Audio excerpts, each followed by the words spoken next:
Hey, everybody, welcome to the Hoyt Bowhunting Podcast. We have kind of a large announcement today. I mean, unless you've been living under a rock or something.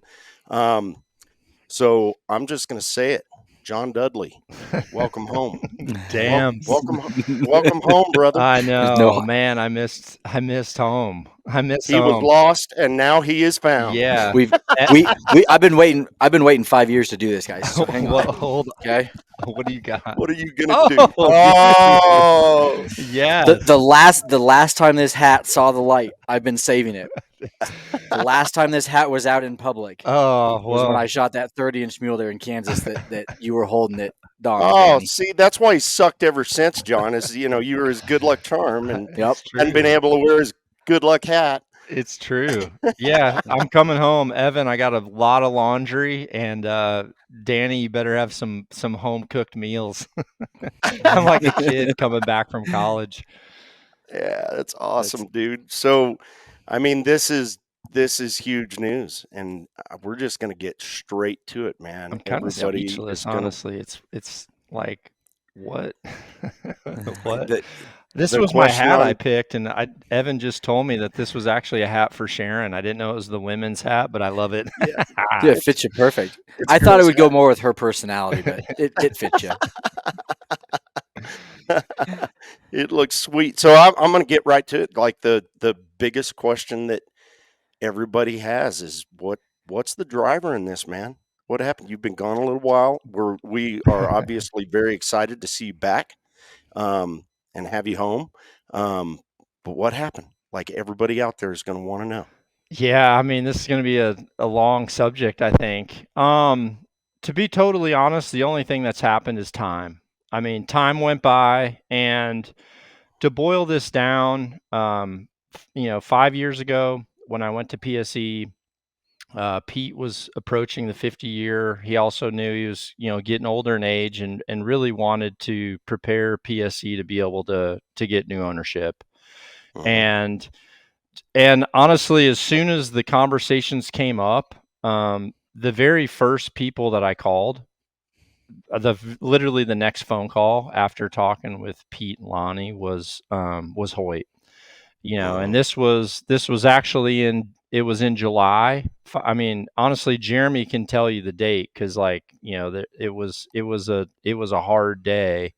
But I was just very upfront and honest about the opportunity that was put in front of me, which was pretty much like, hey, anything that you want to do with a bow at all, we're going to give you an engineer, and we're going to let you, do your own models or do your own marketing or whatever you want for your community. That's what we're going to be able to do. And it just wasn't, I'm a team player, and first off, I missed all my teammates at Hoyt. I mean, I got to see Nick Munt. I miss the bone collector guys. Honestly, I miss Cam. I miss Danny. I miss you. I missed obviously all the internal people at Hoyt. They've all been like family to us. That was honestly, Hoyt was there for me when I left Matthews very unexpectedly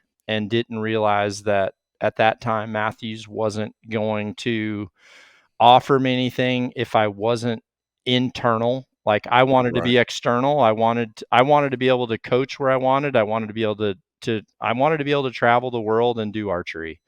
Hmm. And that wasn't in their cards. And the very first person that called me was my old teammates, Darren Cooper and Zach Kurtzall. Hmm. And the first time I went out to Hoyt to ever try one, I actually was, I had severance pay, and we met on neutral ground. I told them I didn't really feel comfortable going to Hoyt after at that time being at Matthews for 10 years. So I met them at the Easton Center. They had two Hoyts for me. And I literally shot two Hoyts for the first time. And if anyone has ever seen me in my range, there's a Hoyt that's up by a big feeder target at the top of my stairs, and that was the very first Hoyt I ever shot. And And I think there was like a 4 or 5 mile an hour wind at Easton that day, and I think I shot like a 1428. I don't Mhm. know if you ever saw those targets, Evan, but Mhm. just shot insanely like good, and I knew that I could shoot the bows. And quite frankly, I really wanted to take advantage of my relationship with Easton and the Easton Center and with Juan Carlos, which at the time was at FIDA, Mhm. or now World Archery. And, it's like Hoyt was there for me when I thought I was at a place for my life. And then once it just things happen, right? Things change in scenarios, and one company has a vision, and another company just has, I guess, what they can do and what they can't do. And it wasn't something that was going to be mutual.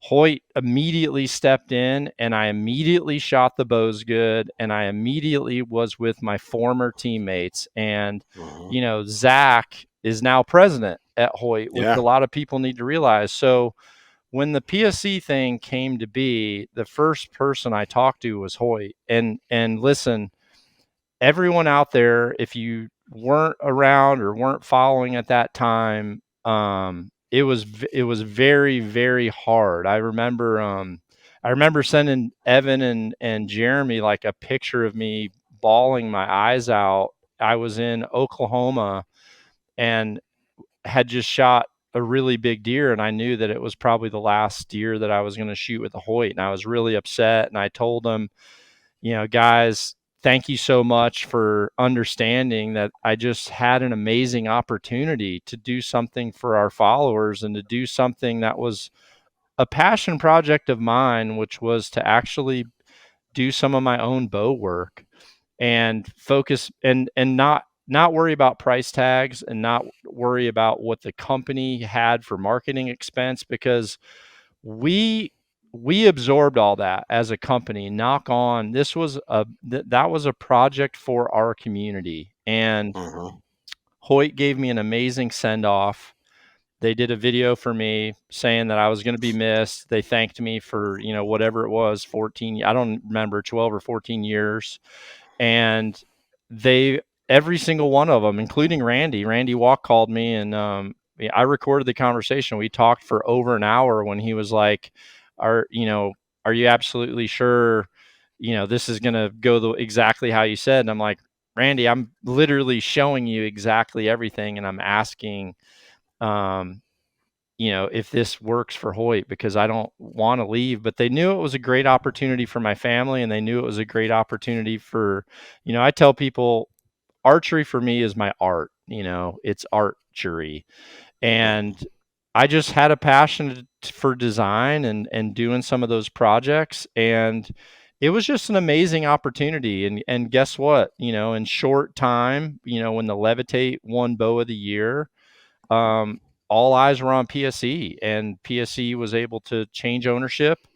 And honestly, once that ownership changed, there was certainly a part of me that felt like my obligation and what I was brought in to help that team do, I know I had executed that. And meanwhile, Zach had become president already. And honestly, and Zach asked me, like, the day he became president, I talked to him and he asked me when my contract was up with PSE. I told him that it was up this year, and he's like, "I'm gonna mark a counter." And he checked in every month for 3.5 years and Right. just said, like, "Hey, just so you know, Hoyt loves you."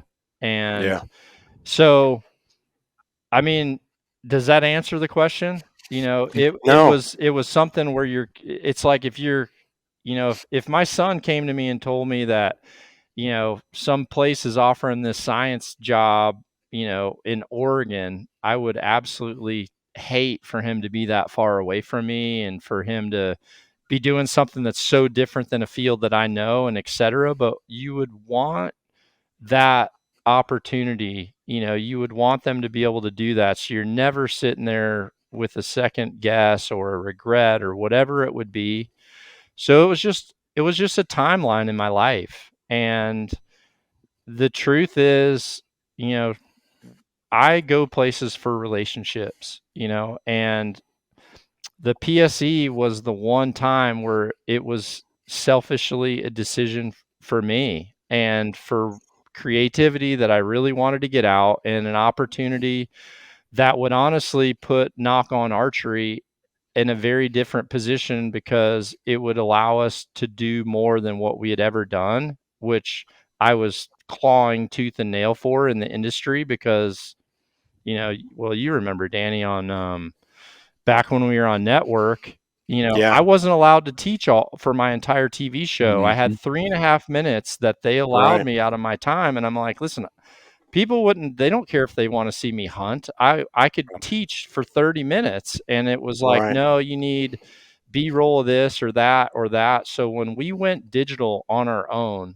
for the first time, it was brand new territory, and no one really thought that it was going to work. You know, everyone was so focused on print and so focused on network TV that I took a step out of all that, and I needed tools, which Knock On Bows being successful gave me the tools to be able to honestly, I think, change the direction of the industry and how we consume media now. And Right. that was just part of it. You know, it was part of it. It was a huge, just You know what, John? swirling mess of Honestly, like opportunities and time. I don't I know. with you, it's funny because I knew you for probably 10 years before I ever was like sitting in one of your Hmm. seminars. Did you And sit in one? when yeah, well, literally like it it was so different than anything that I've ever been to. Like and I kind of popped in is what I did. It was over at Mhm. Oh Pellegrino's. yeah. Okay. Yep. And of course, our relationship prior to that was through, it was through magazines and television. And And, writing. I knew, yeah, and Yeah. I knew that you were a TV hunter, and we had actually been in camp together in Iowa at one point. And, everything that I knew about John was, the hunting side of things. And I did not know until later on, until I attended your first event, that you are the biggest archery geek in the world. And and like when he talks about the teaching aspect and how he couldn't really do that with his network platform that he had. If you ever see this guy in person and you ever have a chance to attend one of those shooting clinics that he does, and it was referred to as a seminar. It was not a seminar. Mhm. It was a clinic. And Free. that's it. That's his, yeah, and that's his passion. Yeah. Like the teaching part of it is his passion, and the tweaking part, like anything that John Dudley gets in his hands, he's going to Mhm. tweak. And and that led to, Knock On becoming more than um uh, just a hunting brand Mhm. out there that Yeah. was, on a network Or a show. Just television yeah, or Yeah. whatever, or a just a straight up show. show. And you had much bigger aspirations where you wanted to have your own products. You wanted the ability to get that creativity out that you were talking about. And it's all tied back to that passion for teaching that I see that you have. And um man, I also can see, because I've had some personal, I'm just going to say this, like Pete Shepley, when the first time that I ever got to spend time with him, and he's an archery legend. I Yep. mean, he is an archery legend, and really, he was, for a long time, he was a very intimidating figure. And I mean, very intimidating. And I got put in front of him one time where I got sent down there, and there was a dispute between the publications that I was working for in PSE. And I was the only one who was welcome. Everyone else was not welcome. Okay. And Yep. Sounds I like the was, right place. I was terrified. I was terrified. But when I got down there, and, for the first 30 minutes with Pete, it was very uncomfortable. But then after that kind of got buried, and like that, it would be very hard to pass up the opportunity. He has so much charisma, Mhm. and like the opportunity to work for him for a little while, and to get that knowledge base that goes way back into the 60s, back when he was in Magnavox, Yeah. that was, I, I don't, I totally see why you did it. It had to be a It monster was the driver. first bow I ever bought. Literally the first bow I ever bought was a PSE. So, there was just a lot of parts to it that felt natural, and it just felt like a very good opportunity. Right. But it was also one that I had a lot of, man, I hope I didn't just like jump off, a diving board into a piece of concrete, Yeah. here. But the thing is, in life, everything happens for a reason. And Yeah. honestly, a lot has happened since then. The atmosphere in Hoyt. I mean, I literally have got. I had one dinner with, kind of the main people who were always my relationships at the factory.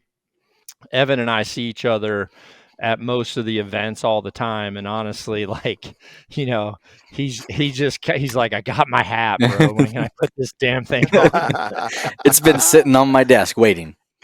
And honestly, for any of you listening who have gone to the Total Archery Challenge, I mean, I've been literally taking over Hoyt's shooting target in the back of their trailer at every one of like every event. When someone needs help, or I've Yep. like go use their press, I'm literally like going over there with any other kind of bow, and they're just like supporting what I'm trying to do to help archery. And that's exactly what's happening right now. I mean, Right. I want to come back to my teammates. I missed, reaching down here about hip level and hugging, Ralph, and bringing Ralph in for a noogie. And I mean, Vicky, obviously, honestly, just probably one of the most epic female bow hunters of all time, for a legit, like a legit, she'll take any dude to town on knowing hunting and Mhm. all that stuff. These were all people that honestly, they made me, and they made our brand who they are, because you are who you're surrounded with. And Mhm. the thing is, like, I've been surrounded by amazing freaking teams. And I did a podcast with Nick just because he came to a Total Archery Challenge, and I really wanted to just sit down with him, because I don't consume media. I literally don't have time. I have a very short list of people that I can reply to on my phone. Um, our team takes all my social media, and literally, like, unless it's someone like, hey Dud, I just want to say hi, like, if it's someone, like, everything gets sorted out for me, and my Mhm. time is just, it's hard for me to like go out and watch any of this stuff or know what anyone else is doing. So if I get to see someone like you, Danny, or if I get to see Evan at an event, or if Nick comes walking by, I just want to hug him and like, dude, what have you guys been doing? I missed you guys. And I genuinely do. But our brand is just really taking a whole different direction. And it's like every time I see someone that I help, and I know it's a subject I haven't talked about, then I write it down, and I'm immediately trying to get that content out to everybody else to help. And that's just that's what's fueling me right now. And honestly, I'm not seeing what everyone else is doing. I'm only focusing on what can I do right now while I'm still happy and healthy and being supported by the archery community. And truthfully, like I said, and Hoyt's not the only one that's been great, by the way. I want to thank every archery manufacturer out there. I want to thank all of them, because at the TAC event, there's been times where I've had to dive into a Bowtech booth and grab a pair of Allen wrenches. It's like Darren Christianberry came to an event with Elite. He came up to me. We've talked. I really appreciate those guys. Obviously, um, you know, where I was previous to Hoyt was with Matthews, and still see those guys and communicate with them all the time. And yeah, I just really appreciate the industry. Honestly, the prime guys, I'm did a project with G5 with a broadhead, and they've been great too. And the hardest part was like telling other people where my heart just immediately went to. And honestly, I don't know. I guess at the end of June or beginning of July or something, I actually went and bought a bunch of bows at Shields. And then Evan and the team there sent me some bows, and it just, I mean, I don't know. Do you remember what I told you, Evan? Like, I literally set up, out of everything, the Alpha X33 is like, I mean, I just said, dude, this is like a pair of leather boots that you've literally worn your whole life, and they're shaped around your feet. I mean, I just started shooting, and like yesterday, I think I shot, just under 500 arrows yesterday. I'm really trying to get 5,000 to 10,000 in this month. But it was just fun shooting it. Honestly, it was just kind of fun again, going. It's like when if I got a Camaro that I drove in high school, I would want to go rip the tires off on that thing and, do some donuts in it. I mean, that's kind of what I'm doing now. And it just feels right, and it's family, and they gave me the send off. They've had their arms open to welcome me back. Literally one of my best friends through all my years competing is sitting at the helm right now. And then with Evan, Tom Driffel, and Jeremy Eldridge, all literally right there, whether I need to like do something to be active with dealers, whether I need to do something to be active with helping shooters, or, any type of thing like that, or whether I want to dig in with some innovation or design, I can just call Zach. So it's the perfect fit, and I get to realign with, arguably the freaking the best pro staffers in the business. I'm looking forward to getting back to my team. That's awesome, man. We are happy to have you back. And so you mentioned the Alpha 33. What's the first work you're going to put in with it? What do you got lined up for the fall? Like, how soon's your first gig? Well, I typically get up to Canada for their opener, because they open in August. But I did get a Montana antelope tag, which is kind of here in like a few weeks, but it's a tough one. I don't know if I should, it's I don't know. It's hard. I think I'm going to wait until the end of August, and then just kind of go up. And obviously when I go to Canada, I've been with the same outfitter up there for a long time.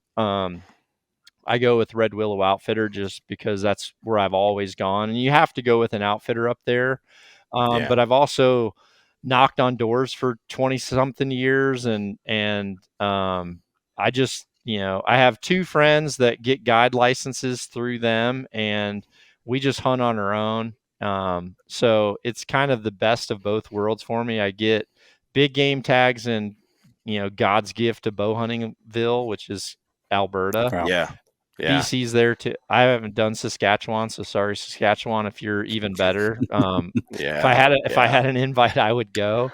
But yeah, it's just cool because I get a moose tag, an elk tag, and a mule deer tag. And then honestly, we just hunt. We just hunt all the, they call it crown land, which is public land.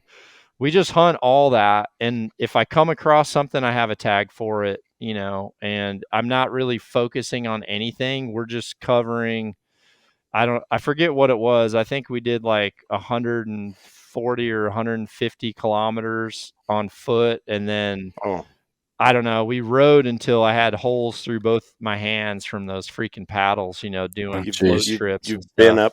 Yeah. You've been up there so long, you're converting to kilometers now. You have to. Sounds better. Sounds better. So funny. Are you tell us a little bit more about well, you might change it if you've got a month, but tell us about your setup, the whole setup that you're gonna Um, be hunting with this fall. And do you like, let's say you do your Montana antelope hunt, do you usually shoot the same setup whether you're going from an antelope hunt to an elk hunt, that's a blah blah blah? that's actually a really good question, and it's one that I think about a lot. A lot. Yeah, I Well, do too. and So I've actually gotten that a lot too. So I'm glad we're covering this because I had this conversation last week with a guy that was talking about trying to build a setup to go out west and do an elk hunt. And then immediately when he gets home, he was going to switch everything over to a whitetail setup that he actually wanted to build heavier than his elk setup. So Hmm. I want to know yeah, your I mean, thoughts. there's so many different ways to skin this cat. You know what I Mm-hmm. mean? Yeah, for sure. Yeah, I think if I just went for like if I went for antelope or mule deer and I knew it was very open, there'd be a very good chance that I'd probably focus a little bit more on the speed side of things. You know, I might try to just lighten my arrow up enough to get another, 15 or 20 feet a second out of a setup, just because I really, I know we're not going to be impacting anything medium game or less, right? Mhm. Um, but years ago, when bows started really progressing in speed, and I kind of feel like maybe that started to happen around the Alpha Max, if I'm honest. I feel like the newer cam systems came into play. And what I started doing, I just love an arrow that's in the upper 280s for speed. I Mhm. just know my pin gaps. I know my holdovers ballistically. It's like imprinted in my mind. So as the bows started getting faster back then, I started just adding weight to my arrow Mhm. so that my speed would actually stay the same, and I was just increasing knockdown power. And even in those high, longer distance fast reacting animals like an antelope hunt, um, even in those situations, being in the 280s is still great, Mhm. Yeah. so it's to the point now where I'm shooting, and honestly, I haven't checked speed on any of these bows, just Mhm. because it's very similar, but I shoot a 530 grain arrow. Ooh. I shoot an axis the most, and I shoot a total of 150 in the front of it, and I like a four fletch arrow with I shoot a 260 AAE max Mhm. vein at 2.5 degrees right helical, and I've tried them all.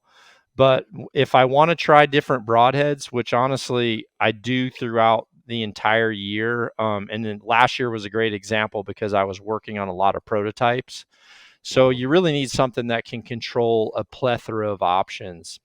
Um, and so that's kind of my arrow setup, and it's in the upper 280s, and honestly it carries enough knockdown power. But I'm also I hunt with a 30.5 inch draw. Mhm. Yeah. Well, now I'm going to hunt with a 30 3/4 inch draw.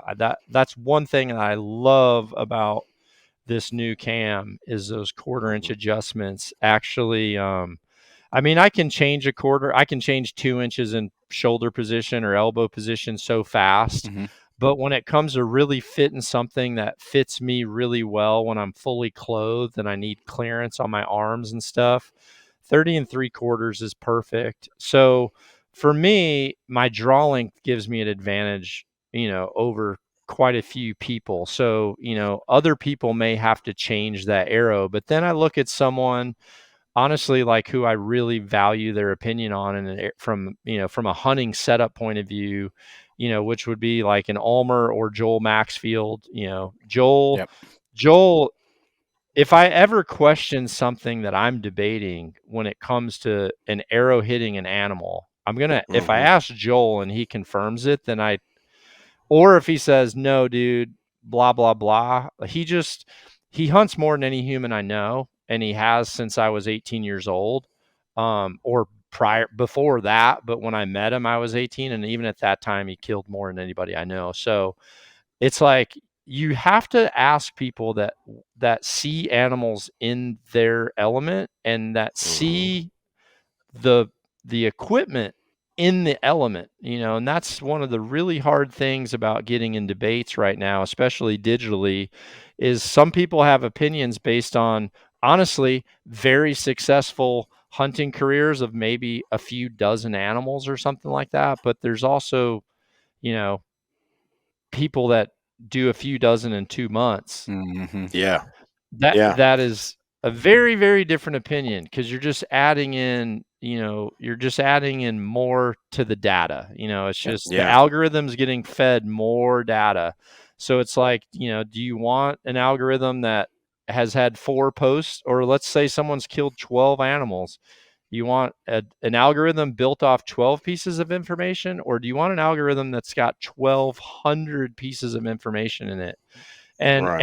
and honestly, those types of pieces of data for me come from either myself or someone like a Joel, or going to a very reputable outfitter that is I was gonna literally, say, that's got 10 guides. yeah. They're tracking 7 to 9 animals a week, Mm-hmm. and they're seeing guys that are 26-inch draws. They're seeing a female. They're seeing a dude like me, and they're seeing an extreme FOC arrow that's, freaking lobbing through the air and everything's ducking out of the way, or they're seeing one that's honestly way too fast and too light, and Yeah. shooting a huge expandable. And Mm-hmm. it's like, well, penetration was questionable. I mean, Mhm. yeah, there's so many different, or, honestly, smaller cut fixed blades where they're like, man, pass through was ridiculously amazing, but this year the elk are so fat we haven't had any blood trails because these smaller fixed blades are just, they're clogging up so dang fast. It's just all those types of things are factors that the average person doesn't hear every bit of that, and I try to listen to all of it. And if Yeah. you're in the industry like both of you two are, you're getting more put into the algorithm of making that decision. So I have really just settled on the middle ground. Mm-hmm. That I've got a arrow that for a lot of people is a bit on the heavy side, but honestly, if you want a heavy arrow, like I've got 150 total grains in the front of my arrow. Um, and I'm shooting a speed where my pin gaps, I can get 2 pins on an animal. Yeah. I mhm. want 2 pins on an animal. Yeah. And if they're inside 50 yards and you don't have time to range, if you really Yeah. know what your bow does, 2 pins on an animal starts to give, like, you start to recognize kill zones, and you can do Yeah. that when your gap is so big that that's not happening. Well, now I'm shooting a recurve. I might as well just not have a sight and I'm guessing. Yeah. Yeah. So that's what I've gone with. And I do change my poundage. I used to shoot 80. Now I shoot in the mid 70s. Just because I don't, at least for the game that I'm shooting, elk or smaller. Um, I just, if I can get through to the other side of the cavity, that thing's dead. Mm-hmm. I mean, Yeah. it's dead. Yeah.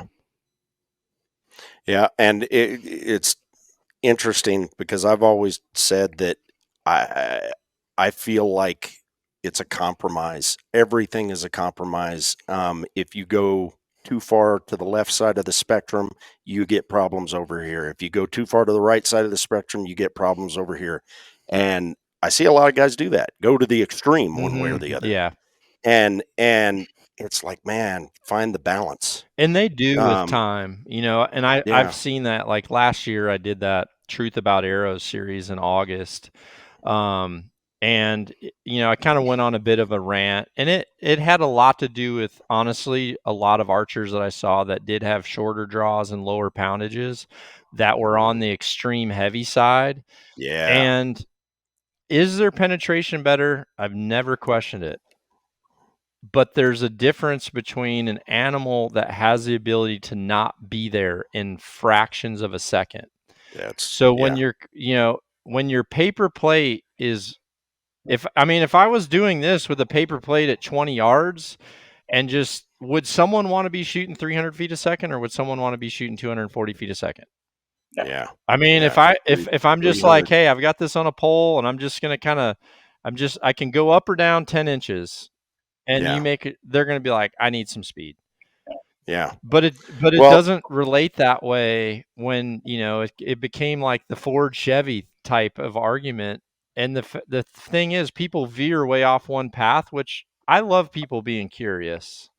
yeah. But eventually people do come into the middle area of that spectrum, which I think is, you look at most of the people at Hoyt, you look at the engineers at Hoyt, they literally can Yeah. shoot any combination they want. Or how about the Yeah. engineers at Easton? Mhm. They can literally do anything they want.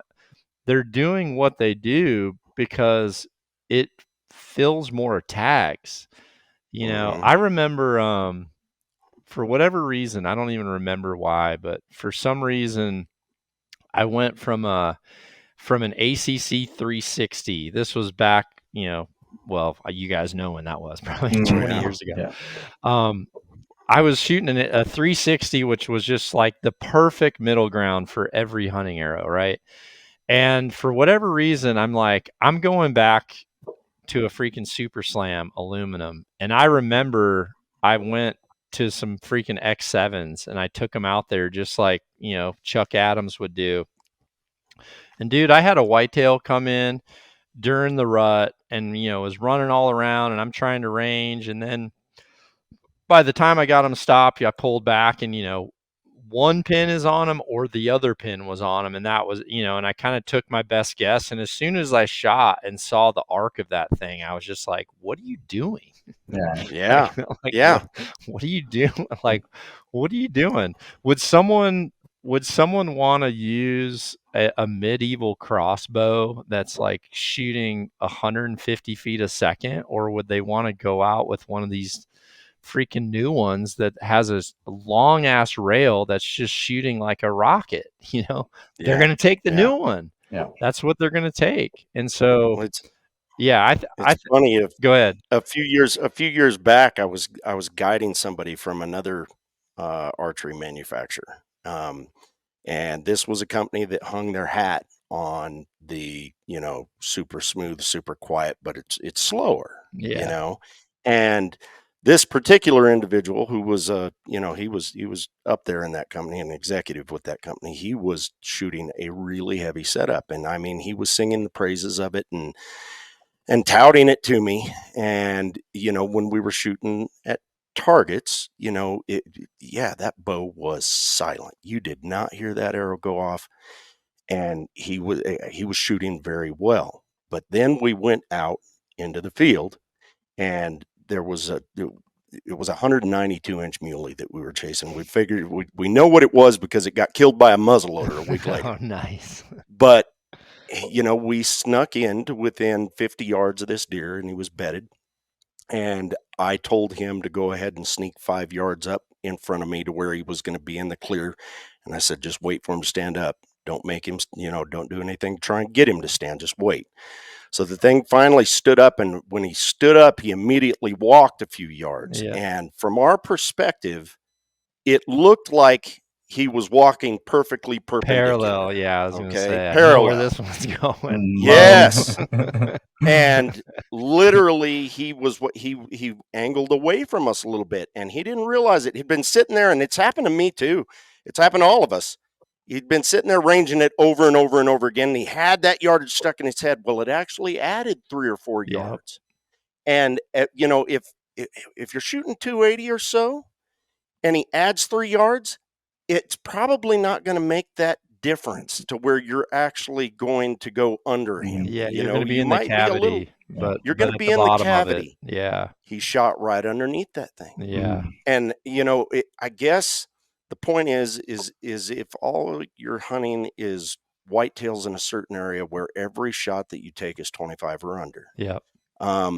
Then it's not that big a deal. But if you're out there chasing other things where you're not in a fixed yardage situation, and things can change really fast, you don't always get to range them all over again. Yeah. Yeah. Yeah. And I to mean, me, the thing is, a deer is a yard. Yeah. So, like, if that deer is bedded away where you're ranging his face, and a lot of Yep. times the butt comes up, and they'll turn around and itch Yep. their ass, and then all of a sudden they get broadside to you. Well, 1 yard switched to 2, Yep. then it went to 4. Yes. Well, I mean, if you're anyone listening, just set your sight That's 3 to right. 4 yards off and go shoot at your target and see what Yeah. happens. Yeah. And then, and then take 50 grains out of the front of your arrow and do the same thing and see what happens. It's like, oh, I would have Yeah. barely made it, but you would have Yeah. made it. You would have made it. Yeah. Evan, what Yeah. do you do for like when you do a lot of spot and stock stuff, Kansas, a lot of open country stuff. Do Lot of you it. change a little bit The- for setup for the- that type of thing? I never changed my arrow setup. Okay. Just because I spend so much time during the summer getting that sucker dialed in and getting my tape on, I don't want to mess with it. So what I will mess with is my stabilization. So like when I go and I do high country mule deer or elk, I typically run a slightly lighter overall bow setup just because of the amount of miles we're putting in.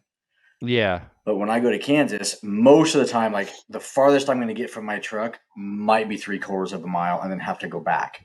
But I also know I'm going to be dealing with potentially a 30+ mile-an-hour wind. So I actually add over 16 ounces of stabilizer weight to my bow and then go back out and start reconfirming those marks because, again, as you're adding, okay, it's changing shoulder position, changing how I need to get into the setup just because the weight difference. Might hit a little low once just from bow reaction. Yep. The arrow clearing through. Yeah.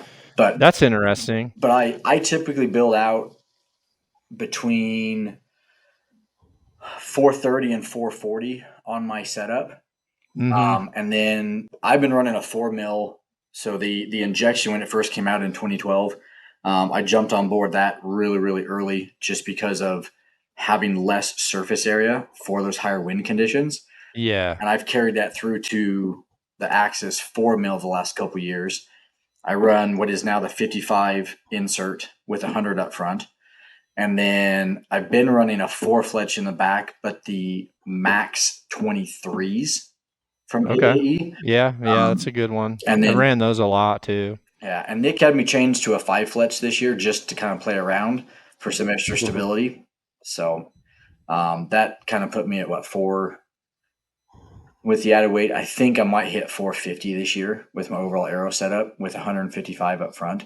And that still puts me at 27 and 3/4 draw at 73 pounds. That still puts me at like a 293, 294 speed. Yeah. I mean, that's awesome. Hey, so do you use different broadheads, like depending on those two options? Like when you're in the higher wind, do you like something? Because I don't even know what you shoot, Evan. Are you singular on broadhead choice? No. I have to be Are you, Danny? No. I typically will change over to a fixed blade head. I prefer to shoot mechanicals, of course. There's no doubt about it. In any condition, typically speaking, that's going to be the most accurate thing that you've got. But when it gets to elk and larger sized animals, I prefer to be shooting a fixed blade head. What are you shooting for poundage now, Danny? 70. It's 70-pound bow maxed out, so it's usually 71 to 72. Okay. Somewhere in there. So, and I'm usually, like right now, I'm shooting a 4mm long range, and I got 150 grains up front, 155 grains up front. Do either of you guys use lighted nocks? I do. Which ones do you use in the 4 mil that are actually reliable? Honestly, I haven't been shooting a lighted nock in the 4 mil. When I was in the 5 mil last year, I've had a long-standing relationship with Luminoc. Oh, okay. And that's I've shot those for years. They're 5mm works really well for me. I haven't shot them in this 4mm this year. Are they still based on the little Christmas Yeah, tree they've type got an light things on the adapter. back? Yeah, yep. Okay. I haven't seen any in so long. Yeah, they're a connectivity thing. Okay. And but so this is the first year shooting the 4mm. I usually have stuck with the 5mm is what I was shooting last year. Same setup, 150, 155 grains up front. Yeah. What about you, Evan? I haven't. A lot, mainly because a long time when I was in Colorado, they were illegal. So I didn't use them because I didn't have the option. Even going back to Kansas again, I didn't want to play with my setup. So I really haven't played with them much at all. And then, go into that 4mm setup. The same reason you asked is trying to find a consistent 4mm lighted knock setup. Just haven't been super comfortable with some of the options that have been out there. Have you tried fire knocks at all, Evan? I haven't. Fire knock. Fire knock. I've talked to George a couple times today. You've got the pitch, Danny. It's obvious you've got the pitch before. Yeah. Fire knock Cadillac. Yeah. Luminock Rambler. He's a trip. He's a trip. Yeah. I've had him next to me at some trade shows before, and I don't know if he used to sell Cutco knives, but he would have done damn good if he did. Oh, yeah. Yeah. Good old George. But a lot of people probably aren't understanding this, but George is a character. Yeah, he is a salesman through and through. I mean, fast talker, but at least the ones I saw prior, and I haven't ordered any, but they looked better for the 4mm, but I just haven't tried any. I just honestly, my arrow choice, and I want to get back on the bow subject, but my arrow choice, I really like an arrow. Like the 4mm, I did not like the Deep Six. I just didn't like that. Yeah. And then if you go, and I don't like outserts. I'm with you. Because I like carrying a bag target. I take bag targets everywhere I go. They're already in a lot of places where I'm at. And honestly, because I'm an expandable guy, I usually do my expandable homework prior to going to a thing. So I'm just checking my field points, and I know if there's any variation to a field point, I know that prior to going. So if let's say I'm 2 inches low at 100 yards with X broadhead versus this field point, I just know that's where I need to be. But I just don't like going somewhere and they've got a bag target and you got an outsert. Next thing you know, you're like, you're either. That is the number one reason I drug my feet for so long. Yeah, it like the 5mm is the perfect everything in between. It's like the X knock is a awesome size if you like a nocturnal. The Uninocks fit directly in with no other bushing. You can get a field point that's perfectly flush with that freaking thing, and most broadhead ferrules line up with a 5mm the best out of the package too. And honestly, the math on the 5mm versus the 4s, there's definitely an advantage to a 4, like at longer range or with the crosswind. But for the average person that honestly doesn't do enough homework to know that math, and usually that person is also someone that's going to have limitations to their distance, which is ethical and they should,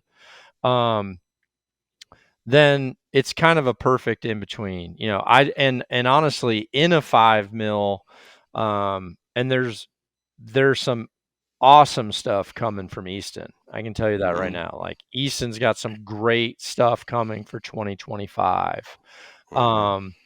But I just feel like I can, like sometimes when I go to either moose or whitetails, moose because it's just bigger, whitetails because I know my shots are closer, I'll switch to an FMJ from my axis.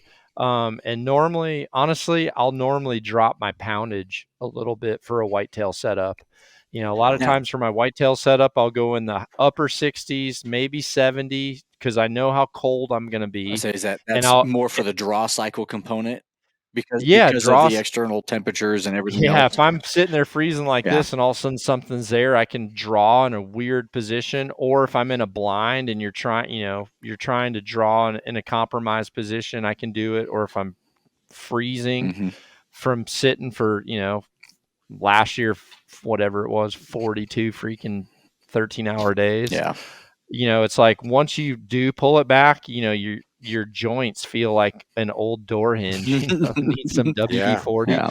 So sure. I like, in a whitetail situation like that, or honestly for people that like are hunting like feeder situations where they know, it's 30 yards or less, an FMJ is an awesome option because honestly, even practicing the FMJs, my targets last longer with an FMJ, period. Like if you're someone that's just a backyard warrior and you're like debating between an Axis or an FMJ, the FMJ is just easier to pull on foam. It's easier on your body Mm-hmm. pulling because honestly, the hardest thing for me, my left shoulder from pushing is more sore from pulling arrows out of these targets for all these reps. It's more sore from that than actually shooting. Mm-hmm. So I think people can, depending on what they're doing, use either of those two options and be in a really, really good place. And for moose, it's just bigger. So I like a heavier, a heavier one. But I guess just to get into equipment a little bit, I do want to talk a little bit about what has been really nice because there might be some people listening to this podcast that have never shot a Hoyt. Mm-hmm. They might be Yeah. like, "Okay, John went to Hoyt. Let's talk about it." Some of the things that I noticed right away, big difference in 5 year, the cam is way more consumer friendly. Mm-hmm. So one of the things that was always a little bit of a debate back and forth for me with like my Hoyt cam systems was some of the engineers were target guys and they loved a demanding cam. They loved having, they loved the performance and they liked to have to make a good shot, Yep. and to a target archer, when we say make a good shot, we're talking 100% about your execution and your technique, because you have way more demand to be on that wall. You have to be present in the shot. You've got to be coming through your shot. Which there was a time I was that way too, but it was when I was about 22 years old. Now I actually like to be, I don't know if I like to be, but I just am more lazy in my shot. So Now, having a cam that the valley isn't so short where it's lazy like, or like softer, meaning just I don't know, I'd not say I'm pretty not lazy not back just there. not as aggressive. Like you're still pushing and pulling, but it's not that like yarding into it because of maybe Yeah, less holding weight with new cam performance. I don't like a valley to where I have to be thinking about the valley the entire time I'm on my back wall. Okay. Yeah. Because honestly, kind of like listening to this podcast, you probably see my brain goes down this path and then it sees another fork in the road and it goes that way and that way and that way. Yeah. Yep. Squirrel. That's my brain Call him while Hammy I'm instead like, of Dud. I draw back and anchor and I'm like, okay, I know what I need to do. Did I set my sight? Wait, what did I range this for? Do I have a tag for this? Is the tag in my backpack? Like all that stuff's going through my head. And if you're sitting there on like an RKT cam, Yeah. Yeah. that thing's already halfway back through the bow. And, so I like, one of the hard things for me when I first switched to Hoyt, if I'm totally fair, was everybody, and by everybody, I mean like Darren Cooper and Zach, Mm-hmm. a lot of my friends at Hoyt, they were very pro spiral cam Yeah. in the cam and a half system. Well, and that's They love that. Now, I could only shoot the spiral cams in my size. I shot them good for one tournament year, and I had to shoot them at 51 pounds.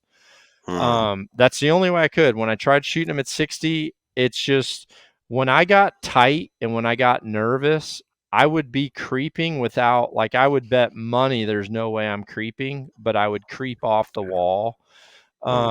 So I really had to shoot the original cam and a half system. So then once some of the newer hunting cam and a half systems kind of, there was a time in, earlier 2000s where there was a big speed chase, probably between, like, I would say 2008 to 2012, there was a pretty big speed chase in there. Those cams were just a little bit more aggressive than what I like. Now, the GTX cam and a half system, that's one of the few Hoyt target bows. Like, I have, and this week I'm actually going to do a post about it because I've got like a line of my historical target bows, and not necessarily target bows. I have a line of the historic bows that were literally the most accurate I've ever shot. Like, if anyone says, like, what's the best bow you've ever shot, I can show you a line of them, and it's like that line have all produced, maybe not in an official event, but they've all produced a world record type of score. And if I was like abandoned in the archery industry and I had to just go back to only shooting what I had, I could pick up any of those and they would be great. And the GTX cam was one of the ones that even in an indoor setup, which for me, even though it's not really practical to hunting, what I can do on a Vegas face and what I can do at 90 meters, those are the two distances that really decide what a bow is for me. It's like, if I can shoot in the same hole at 20 meters or 18 meters, 20 yards, if I can shoot that type of score, and then if I get to 90 and I can literally, shoot kind of how I know I can shoot at 90, which isn't in one hole. But those two distances tell the difference of how accurate it is with zero influence of weather and zero influence of footing or fatigue. But the 90, and honestly, I have an elk at 70, and then I've got another target at 90. I shoot my elk a lot in the backyard, which is actually at 70 meters. It's 77 yards. Right. Those distances are what tells me if I'm tired, how bad my bat is. And honestly, just first shots out of the freaking cannon. They also tell me, now, if I just want to know what I can do if I'm just stroking and how accurate is this bow, and if I make a 7 out of 10 shot, what does it do? The 20 meters tells me that, or 20 yards. That really tells me how accurate I can shoot a bow, because if I get one that's, like I said, just shooting where if you're stroking and it's just going in the same hole, it's like, okay, this thing is, the mistakes are all mine. And then when you go to that longer distance, yeah, the mistakes are mine, but how bad of a mistake can I make? And that's where I really start to factor in when I say it's forgiving, or a lot of times people have heard me say this model shoots better than me. I've Not every Hoyt every year has done that, and not every Matthews and not every PSE. When people say, why are you still shooting this? Those are historically the models that shoot better than I'm shooting. And those are the ones that I need in a hunting situation where I'm shitting pickles and having to make this shot happen when I'm rattled, or when I'm exhausted, or when I've been had to draw for 60 seconds before you actually I was shoot. gonna say 6 minutes. Yeah, well, however long. Laying on the back of your legs for a half hour, and you finally get up and you barely have blood to your brain and you got to make a shot. All those things factored in. So I love this new cam system. It's honestly, it pulls more. It pulls more like the original cam and a half curve, but it has the wall that that first spiral system had, where everyone was like, feel the wall on this thing. Yeah. I love that, but I just like the details. Hoyt over engineers, and they always have. I can tell you right now, there's a I've shot a lot of bows in the last month, and there's a lot of great bows. Like, consumers, you are at the pinnacle of being in the archery community, because every bow is better than any of us shot, 15 years ago. Mhm. Like, there's some great bows. But like, Hoyt they are the most indestructible. That's just, if you're gonna run over something with a truck, which we've done with these things. Just got an email on one of those. Okay. I mean, well, maybe you don't do it anymore, but I just know, like, I was there with some of the first carbon testing when we did some of that. I've seen the dry fire testing. I know, honestly, I love the speed that some of these cam systems that are out there, and hey, the one I had before was very fast. The one I had 2 years ago, like, that I made, was very fast. But if you dropped it end to end, it was denting. Like, it wasn't this robust. And, Hoyt has always wanted to build an over-engineered bow for toughness, and I really appreciate that. I love that aspect of it. And the other thing too is, a lot of people don't realize, in the limb game, there's not other people doing what Hoyt does with limbs. It's most people are buying the same exact glass, which is great. Gordon makes some amazing glass. There's no question about it. But there's something about a company who does their own limbs, or, I mean, think of what Hoyt has to do for a recurve. I mean, right now, Brady Ellison, is, out there freaking doing what he does, which dominate, and most of the people are going to be out there, with Hoyt limbs, dominating the recurve. And when you're building limbs that are 3 times longer than what we have on a compound and have way more curvature to them, the technology that those engineers know from that process, doing a compound limb is kind of, I mean, that's kind of a basic thing for an engineer that is doing those kinds of limbs. So when Hoyt engineers a bow, they just do it differently than other departments that I've worked with, and that's one of the great things about me moving around to the big three, right?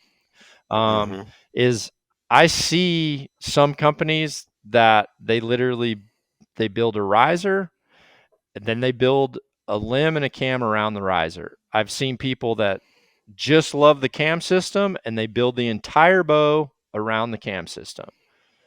Hoyt actually has the ability to do all three, and the difference is the size of the engineering departments. With Hoyt, you have teams of engineers that focus on different aspects of the bow design.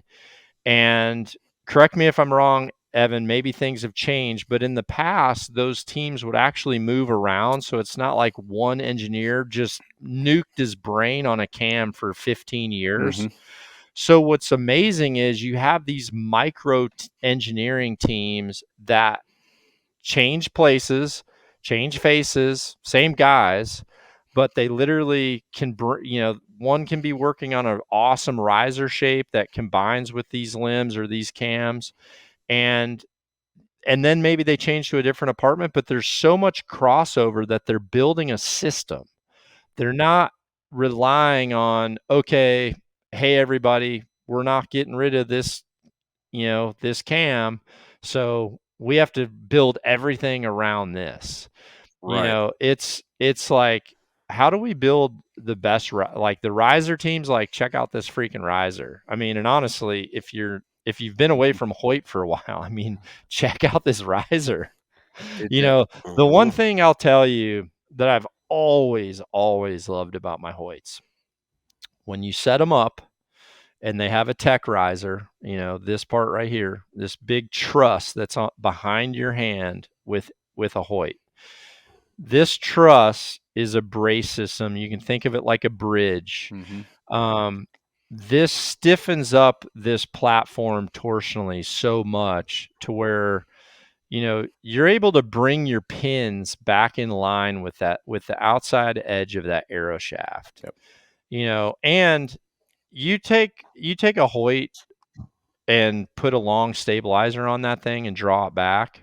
And I do that a lot. I've got like cameras directly over the top of vertical lines, put different stabilizers on the bows, and then when I draw them back, you can literally see the stabilizer swing out on those vertical lines. If all of a sudden here's your vertical line, I'm trying to do it on camera, it's kind of hard right there. Yeah, it's like reverse. For those of you And then listening on Podbean, this will be on YouTube. So yeah, jump over there to and see then this. and then you draw back, and all of a sudden that stabilizer swings out there. That's Yeah. showing you the whole system is turning, and that's why your pins have to be so far outside of the arrow shaft, because at full draw they're bending in Yep. to then be over Mhm. the arrow shaft. And that's Yeah. truly what it's doing, is it's showing you the rotational or the torsional strength of that riser, because the more Yeah. that system moves off of center, the weaker that component is. Well, the more any front hand variation the user has magnifies that torsional Mhm. instability. Mhm. Like if you're someone who doesn't 100% know what your grip should feel like, if that's you and you have a bow that traditionally is quote unquote torquey or has some, some torsional sway, that's a bad combination, because you're going to Mhm. struggle with left and right groups, even though you feel like you're doing every single thing any coach tells you to do Mhm. technique wise, because fractions of a pound at full draw, when that system is under that kind of a load, it magnifies so fast. And that was one of the things that I just noticed, when I set up and when I tuned. I just kind of, I purposely kind of move my hand a little bit on different bows and different grips to see, one, if I'm moving my hand a little bit, how much that pin, you can, if you have the right kind of pin, you can actually see it, because It'll when it turn. starts to turn, you're not looking at a post with a dot on top. You start to look at you literally see the side of the pin with a dot Mhm. on top. Mhm.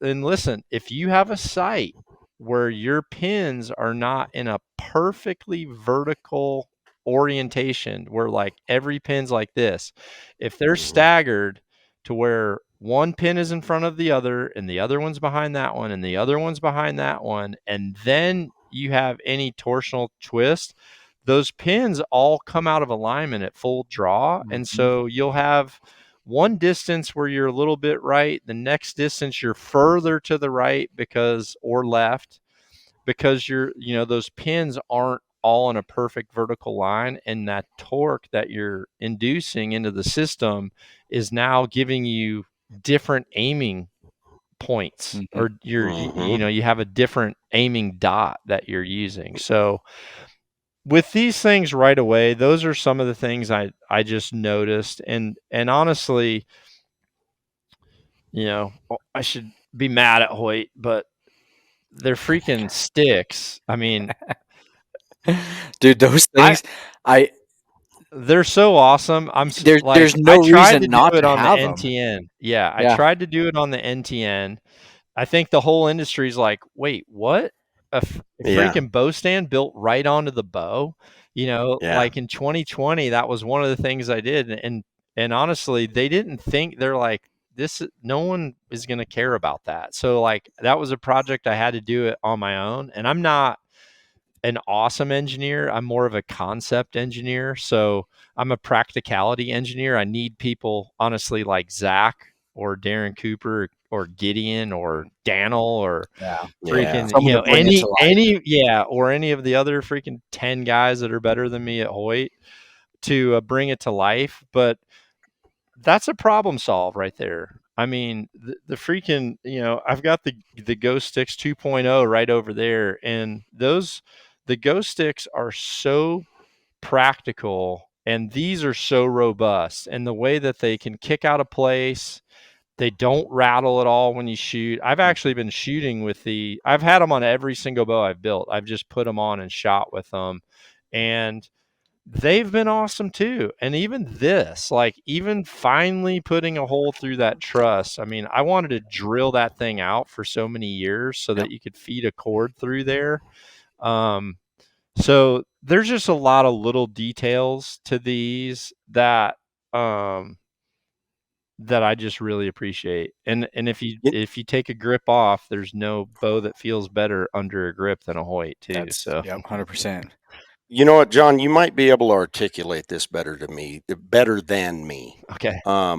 When I've been asked in the past, because I've been shooting Hoyt for probably 15 years, and I'm an ultra guy. I'm a longer the longer axles, axle to axle length, and when I get questioned about what is it about a Hoyt that you really really like, and the number one biggest difference to me for the longest time was kind of that center of the riser balance design. And I for a lack of a better way to put it, I'd just tell them, man, they aim so well. And you're talking about the torsional stability and things like that, and putting the longer stabilizer on, being able to see that side to side twist. And I feel like all of that is lumped into what I'm trying to say to them. And I mean, do you agree? Do you feel the same way? Like at full draw, they're just easy to aim. Well, that boils right down to, what I talk about with Hoyt. There's a big difference on the people that are inside of the engineering lab at Hoyt. And honestly, as a company, there's no other bow manufacturer that I know that has as many people that go out and literally at lunch hour will go shoot their bows over at the Easton Center. They'll literally the whole company shoots.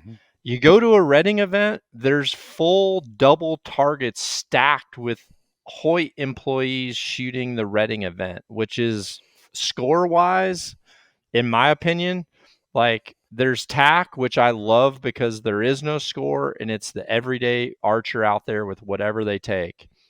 If I was going to pick a format to where it had money on the line and there were paychecks on the line, it would be Redding. Yep, 100%. Similar distances, spots the size of what would be equivalent to the bullseye on a field course or on an NFA round, depending on the distance, because every dot is proportional to the distance. So orange dots painted on the animals. So you literally have tack distances, spots, which is hit or miss, and you have animal targets, and you also have the best freaking tournament archers in the world. And there is targets full of Hoyt employees there. And so those people that build these bows, they want it to aim. They build it to aim. Like, I can tell you grip position, and sure, the industry has chased each other on grip position. It's like, and honestly, how bows are weighted really, like, I don't need to put I used to have I had tungsten pockets on the bottom of all my Matthews. I built tungsten pockets. Because they were very top heavy, and the grip was way lower then with a single cam than they are now. But as the industry has chased grip position and pull position 100% dictate aim and a bow's bobble. Mm-hmm. But Yeah.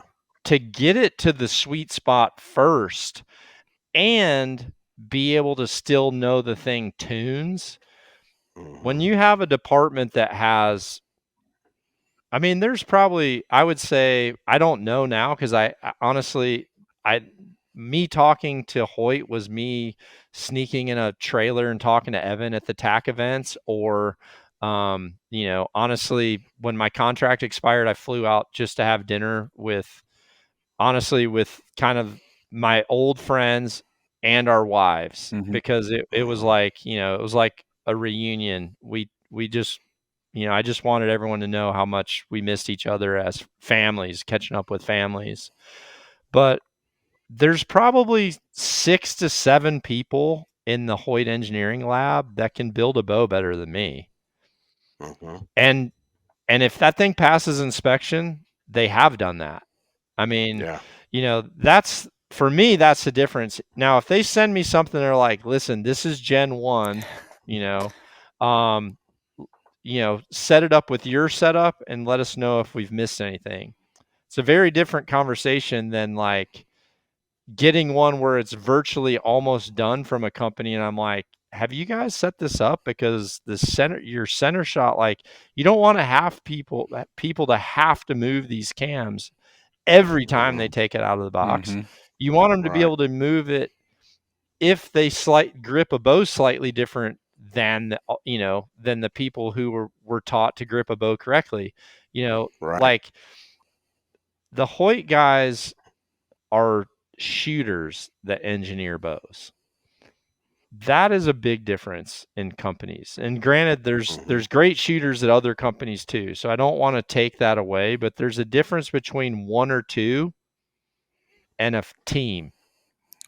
And not to mention, look at like Evan and Steve Anderson now, who's heading up Hoyt's pro staff, right? Yeah, Steve's on the target side. I got the hunting side. I mean, they're dealing with literally the world record holders in accuracy. Yeah. I mean, they're dealing with people that shoot perfect scores, better than I could do when I was in my prime. So the feedback, it's going through layers that are just different. And that's why I'm saying, for me, Hoyt has over-engineered, and I think, I guess, spoiler alert, a lot of people are like, what is Dudley going to do? What Dudley bow is coming out from Hoyt? John Dudley is going to shoot Hoyt's bows that they make. Like, I can tell you right now, I will give feedback on maybe cam feel. I really want to focus. I have some other passion projects that I'm going to be doing. One of which is going to be with Origin. Origin has literally brought me into that team and said, hey, if you want a clean slate, let's make the best clothing we can ever possibly make, all right here in America. Mm-hmm. That's a passion project of mine. I'm not going to have to be spending 6 to 7 months working on tunes, working on limb deflections, working on string and cable lengths, working on a different cam generation, working on a module option, working on a short draw cam option, working on a different roller guard, trying a different freaking glue that holds a roller guard in. I'm not going to have to do that. I'm literally going to say, what's happening and how soon can I see it? And yes, will they say, hey, we're looking at doing this, or this. What do you think is going to suit you better? And I can just tell you that I have come in at the perfect year because I actually, I don't know, with what's coming, I wanted it in my contract that I can just shoot this next bow for 5 years. Yeah. Yeah. I don't know, Evan. What do you think? I mean, we haven't been able to talk this openly in so long, too. I know. It's fun. I mean, this is literally our first conversation for those of you listening. This is like, I haven't got to see Danny in forever, man. A long I time. know. Yeah. How's your boy? A long time. He's good. All three of them are You good. got bigger deer Yeah, to me on the wall behind you. Once grown and again, they're see that out of the never house. changed. Oh, whatever, dude. Those Colorado Yeah. genetics over there. It's the blind squirrel. Yeah. Yeah. The blind squirrel. So, Evan, what are you looking forward to, I guess? Or what do I how can I help Hoyt? How can I help You Hoyt, might have Evan? more information on upcoming stuff more than I do just with my travel schedule this year. I'm about ready to hit the road for my 12th event. I leave tomorrow, I so hope so. so I hope I'm on the inside scoop. yeah, No, I think that's important for any company is, every good bow guy has a slightly different setup or configuration. Like I might use a different rest or a different sight than another, one of those people. And honestly, that was a big reason why I went to Hoyt too, by the way, because when I was at Matthews, I was there was only a few people that really had access to Matt, Gary Simons, Joel Maxfield, Brandon Gann. I was in there too. And, he relied on people that could set, will you tune this and shoot it? And like, you might do that. And then tomorrow there might be a whole new thing laying there, well, tomorrow there would be another one laying there. And when I left there, that background, which honestly me observing is what allowed me to do what I did for feedback with the PSE models, because PSE has great engineers too. One of maybe one of the best I've worked with, by the way. But when I left there and went to Hoyt, Darren and Zach are who called me, which I told you about. So when I came in, those two pretty much vouched for me. And they actually, the very first time I came in, the marketing and sales department, because I was kind of like public enemy number one, they honestly didn't have that like warm and fuzzy feeling yet. So they actually had to sneak me into the engineering lab back in the previous factory.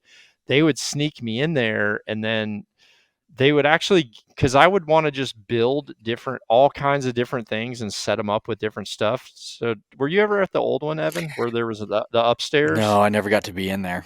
So there was like a mezzanine above engineering, and I would kind of be up there doing a lot of my experimenting for like articles that I would write and stuff. But I loved being part of that internal team, and then when you get that trust, there's no gray area in trust factor in the manufacturing world. Like, when I went to Hoyt, one of the first things, Randy Walk asked me was like, do we need to be worried about anything coming up with Matthews? And honestly, I remember this very vividly. I said, well, Randy, if I told you things that I've seen with Matt, why in the world would you ever trust me to be in here? And I said, everything I've seen and heard and talked about or know that Matt has in his brain are things, which honestly, the current bows today, that cam system was actually like back in the late 90s. I saw that cam system and the split limb system back in the late 90s. But and Randy looked at me, and he kind of had this look on his face like, I wasn't expecting that from, a shooter, quote unquote. Yeah. So, and then when I went to Pete, said the same thing. Hey man, if you want to talk PSC, let's talk. But I have nothing to say in regards to Matthews or in regards to Hoyt. I said, if there's anything that might put us in a position of overstepping a patent or overstepping, some type of trademark violation, I will definitely tell you that we need to look into this deeper. But let me just be here and focus on what we're doing and what we can do better and what we can do right versus what I've seen somewhere else.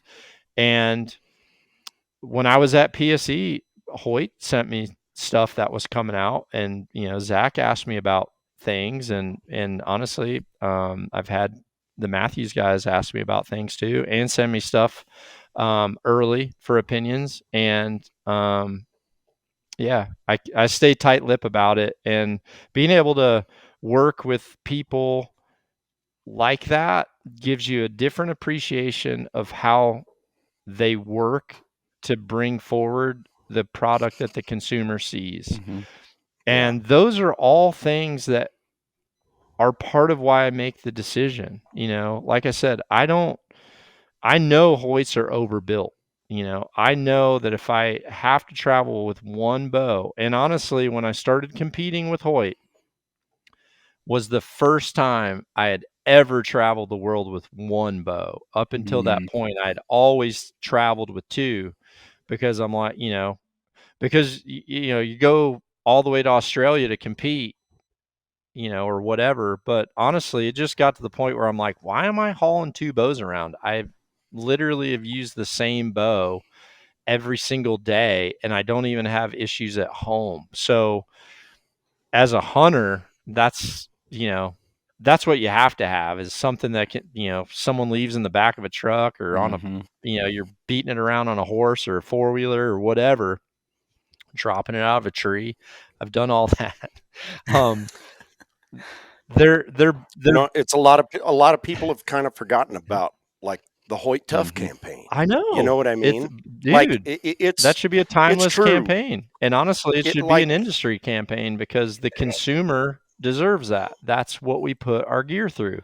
That is what we literally put it through. You didn't hear this story about me last year, 2 days before I was supposed to be on the marketing hunt in August. So I was a little bit late getting my bow. I was shooting the RX-8.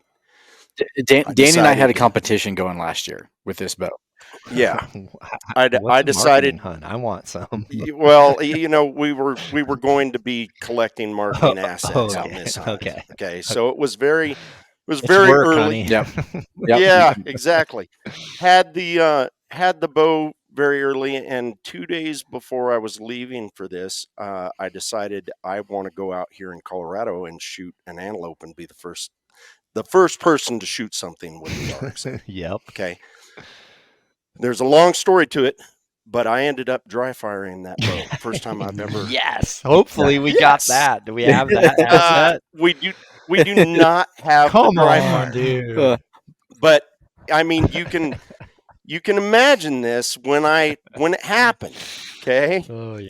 Like, not only does no one have any parts for this bow, and we don't even know how long the strings are or anything else.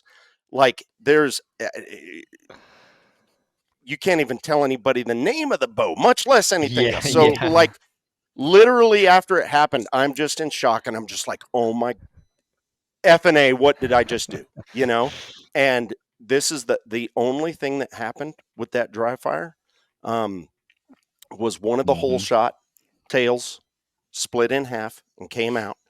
And literally, I came back to my shop, put a new whole shot tail in there, had to put half a twist in one cable, and I was right back in business. I love that. Like, and I challenge anybody, to when companies talk about their like, dude. Well, and John, the phone call I got, and it wasn't that night. It was literally like, I'm still hearing the echo of the bow going off. It was immediate. Yeah. Oh, Danny is calling me, and I'm laughing because we both had antelope tags. He had his Colorado tag, but I had drawn a limited entry Utah tag. Yeah. And his opened 4 days. I think 4 days before we opened. On the 15th. So he's giving me heckles this whole time, thinking that he's going to be the first one to kill with this. And how did that turn out? Well, I'm trying to find a picture right now that I think would be pretty funny to show too. It's a very similar story, not quite like that one. Because yeah, there's nothing that makes you feel dumber when you're like, especially when when you're the media guy on the media hunt. Dude. Well, and after Bo's been out there, but literally, I think other than the engineers and a couple of the marketing team, I was only one that had the bow outside of that. And I just dry fired it, and I got to be there in 2 days.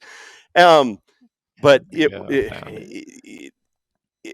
what was remarkable is like with a lot of times, even if a bow had survived the dry fire without derailing, doing anything like that, you might have an axle that got a little bit torqued.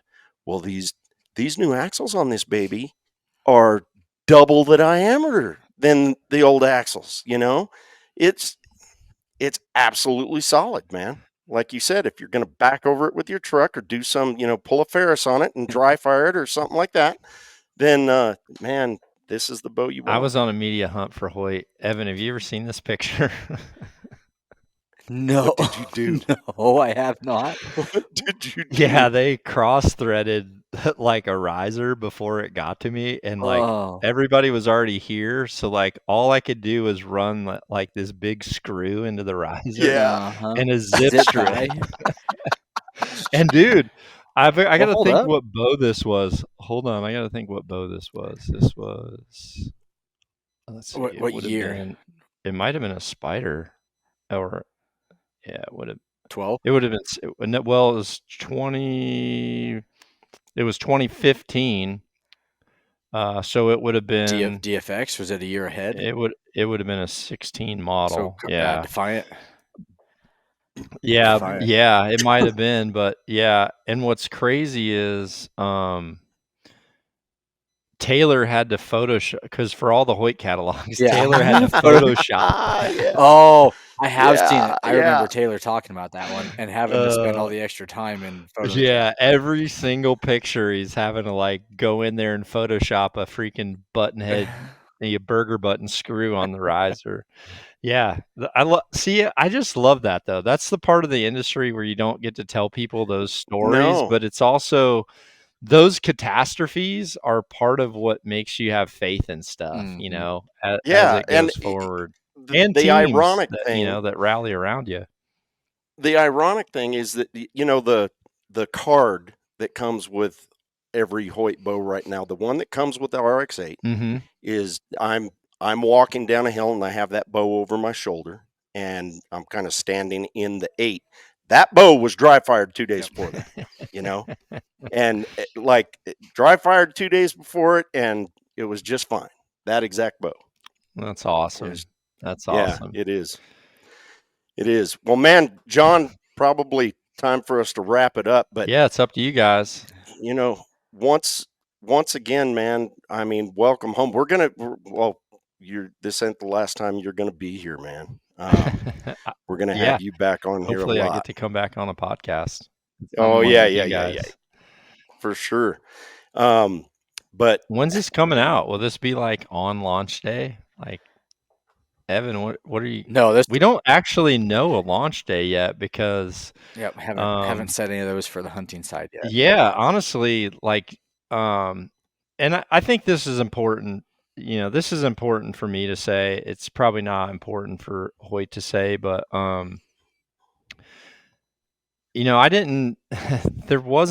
This wasn't like where I needed an agent and there was terms or anything like that.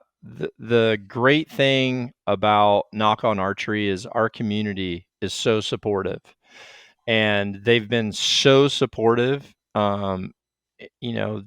through my other projects, and they've been so supportive. Honestly, I feel worse about leaving PSE because I know there's a lot of dealers that really appreciated me bringing some exposure to the bows that, some people can't sell Hoyt, it's all they could sell. So they appreciated that. There's people walking up that just got a Knock on bow that's been on order for, 6 months or whatever. And they're all excited. And I was at the TAC like, oh no, yeah. What do I say? What do I say? this honestly, the two big changes that I made, and hopefully people saw that in my message. I lost a lot of sleep, and I lost weight. I didn't have to lose.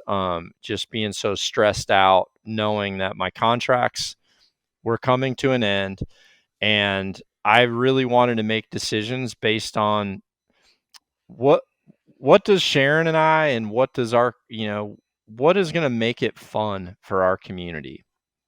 And listen, Hoyt has been amazingly interactive at TAC events. And honestly, Zach's like, listen, dude, if you're going to TACs, you want to do bow builds, I'll have an engineer there. Freaking Evan's going to be there. We'll have an engineer there. You want to have a shooting booth right next to your freaking booth? Like, that's what we're going to do.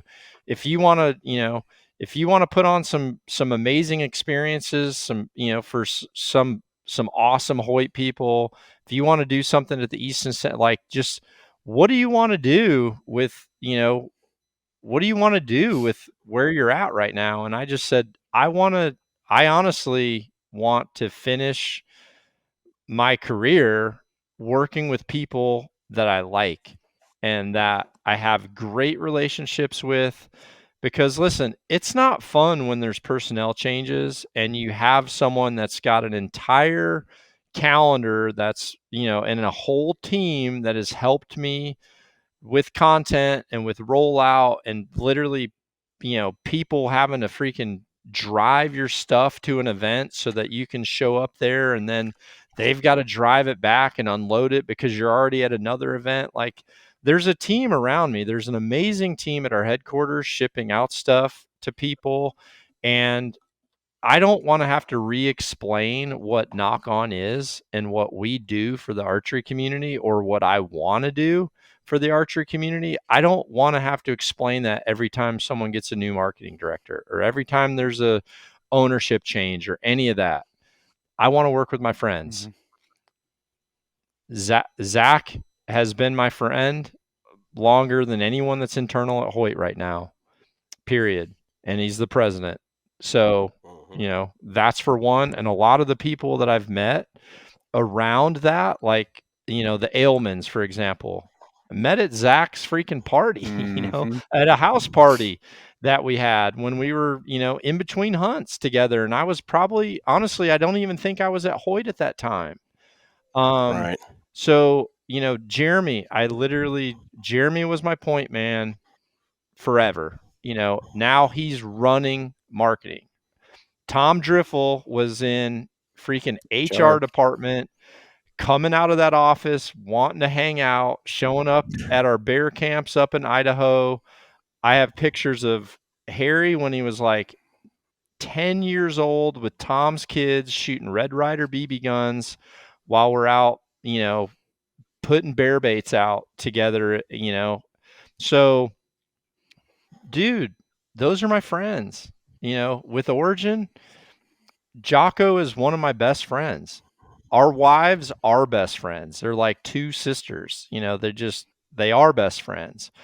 And honestly, I want to work with my friends. I want to work with my friends and people that totally know what makes me happy. And what makes me happy is being able to offer better content for free to our followers, and also people that make it possible for me to be at events to where I'm not having to deal with those stresses of, the financial stress of getting there, or the logistical stress. I mean, my team would totally do an Airbnb with Hoyt's team without question. Like, they all know each other. Our I don't kids know. grew up Les and I together. might have an issue working together. Yeah, you two are freaking. You're going to be doing banana hammocks in the hot tub. Both of you two work out with too little clothing to be around me during workouts too, by the way.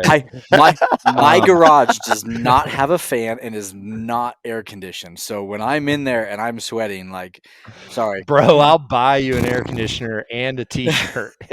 I'll buy you just shorts to put over those tights. know. Evan. Like, dude, this summer's come been on. brutal in there. I mean, I understand it. Some people want to get their swole patrol on. I mean, we know you like it, so we embrace it. You're Yeah. part of our friend. But no, I just want people to know that every bow company, I shouldn't say every bow company, but most major bow companies have. I don't feel like I've burned any bridges. They've reached out. We've had great conversations in the last couple weeks. I'm very, very appreciative because all of them, want to support, our direction. But when it comes to someone knowing who I am, true to the core, I mean, it's Hoyt. Like there's just, I picked up the bow. Yeah, I immediately it literally took me like 3 shots, and all of a sudden my brain's just like, oh yeah. I mean, what my eye sees through the peep, the way it sees the riser, the way it orients, the way my hand slides into that grip and heels down. I mean, it's just I know it. I just know it. And I feel like with this team, if I have an idea that I think would be very positive for archery, they're going to do it. And it wasn't, I mean, I can't be the one to testify to that, but it wasn't a negotiation of numbers. I mean, honestly, I just said, I'm not, There's a trust. yeah, There's a trust there, and it goes two yeah. ways. I just said, hey, dude, I'm not jacking around with any of this. I want to come home, and that's just all there is to it. Well, the biggest difference between you and any of the really visible big names out there in archery is your willingness to not only put that information. You're the biggest teacher that there is in archery that's out there on with the largest teaching platform, and your willingness to spend one-on-one time with guys when you're out in the field at those events or when you're doing your shooting clinics and things like that. It's so uncommon. There's you don't have, you just are way more accessible than anybody else out there. Well, I appreciate that. I don't know if that's the case, but I just know it's easy to go to work when you're doing what you love every day. And, and honestly, me going to attack and like getting out of our booth and going and, hanging with the family and, shooting their bow and letting them shoot mine, well, that one guy grabbed my white bow. He's like, "What's it like shooting your white bow?" I go, "Dude, take Go it." do it. He came over, didn't he, Evan? Yep. He was like, I was just like, "Bro, I mean, you want to take it up on the range? Go for it. I don't care." I love that. I love that. And so, anything I can do to help the industry, and honestly, the Eastons have done that for the entire community, and we lost an amazing one with Jim passing. But hey, Hoyt's an Easton company, and I want whoever's supporting archery tried and true. They've always got a soft spot for me, and sprinkle in a whole bunch of friends that I've had since no one believed in a single thing I did, or no one even, talked to me at tournaments and stuff like that. I mean, the Hoyt guys were more friends with me than most of my teammates. So, Yeah. it's just a natural fit. I'm happy to be back. Well, welcome home, brother. Thanks. And women's hats. There you go. Available on the website. Sharon must have a big head. I didn't realize she had such a Mongo melon. It's just for the extra hair. Oh, you is can that tuck what it it up is? in there. Yeah. I don't know. I just There saw. you go. This reminds me of a BC moose swamp right 100%. there. I was like, Yep. damn, I want to get there. Yep. But I miss you guys. Thank you so much for having me on your podcast too. Well, Appreciate it. Oh man, it's We're awesome. all excited. And can't wait to do it again. Yep. All right. Yeah, for real. This is big. Till we dry fire next time. That's right, man. That's types right. See you two next types week. of archers in the world: those who have and those who will. Hey, So, I Yeah. want in on this media hunt. I guess I haven't been writing long enough to get in on that deal, Danny. Yeah. All right. Yeah, Thanks, guys. goodness. Appreciate yeah, it. pleasure, guys. All right. Later.